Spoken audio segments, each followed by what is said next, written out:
विधान परिषदेच्या जागांसाठी भाजपकडून हालचालींना वेग. केंद्रीय नेतृत्वाला भाजपनं 30 जणांची यादी पाठवली.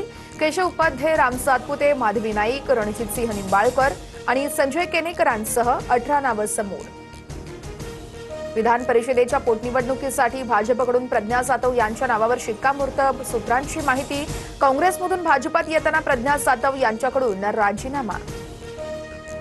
उद्धव ठाकरे मवियाचा चेहरा. येणाऱ्या काळामध्ये तिन्ही पक्ष एकत्र बसून निर्णय घेऊ.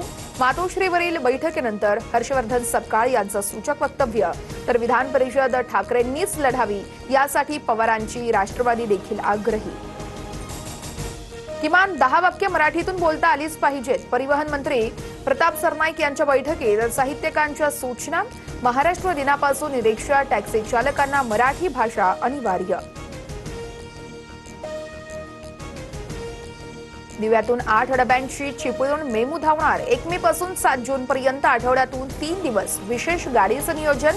उन्हाळी सुट्टीतील प्रवाशांची गर्दी लक्षात घेता रेल्वे प्रशासनाचा निर्णय. पावसाळ्यात रायगडमधील 145 गावांना पुराचा धोका. जुलै महिन्यामध्ये 24 दिवस समुद्राला मोठं उधाण येणार. प्रशासनाकडून सतर्कतेचं आवाहन. राज्यात आणखी 2 दिवस वादळी वाऱ्यासह पावसाचं संकट आहे. कोकण, मध्य महाराष्ट्र आणि मराठवाड्याला येलो अलर्ट. विदर्भ वगळता सर्वत्र वादळी पावसाची शक्यता आहे. राज्यभरात अवकाळी पावसाचा तडाखा. साताऱ्यातील ओझरे गावात जनजीवन विस्कळीत. भिंत कोसळून एका महिलेचा मृत्यू. तर धाराशिव, सोलापूर, लातूरमध्ये पिकांचं नुकसान. पंचनाम्याची मागणी.